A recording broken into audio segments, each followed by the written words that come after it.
एरवी सणाला हा पदार्थ करा अथवा न करो, पण पितृपक्षामध्ये हा पदार्थ आमच्याकडे आवर्जून केला जातो. तर त्यासाठी कढईमध्ये 1 वाटी चणा डाळ घेतली, हलके डाग पडेपर्यंत भाजून घ्यायचं. पुन्हा ह्यामध्ये अर्धा वाटी उडदाची डाळ, अर्धा वाटी मूग डाळ आणि पाव वाटी रेशनचे तांदूळ घेतले. छान असं खमंग भाजून घ्यायचं. पुन्हा ह्यामध्ये 1.5 चमचा अख्खे धने, 1 चमचा जिरे घातले. सगळं साहित्य खमंग वास येईपर्यंत मस्त असं भाजून झालं.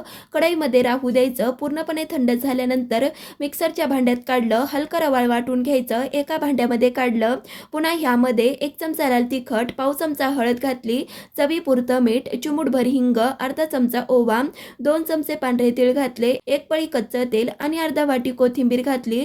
व्यवस्थित सुके जिन्नस मिक्स केले. 1 वाटी पाणी घातलं. छान असं घट्ट पीठ भिजवलं आणि 10 मिनिटं राहू दिलं. नंतर हाताला तेल पाणी काहीच न लावता वडे थापून घ्यायचे आणि चांगल्या गरम तेलात मस्त असे कुरकुरीत होईपर्यंत तळून घेतले.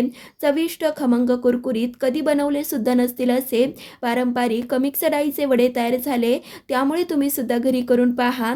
तुमच्याकडे काही वेगळ्या पद्धतीने हे वडे केले जातात का, ते सुद्धा कमेंटमध्ये नक्कीच सांगा. लाईक शेअर सबस्क्राईब ही नक्कीच करा. धन्यवाद.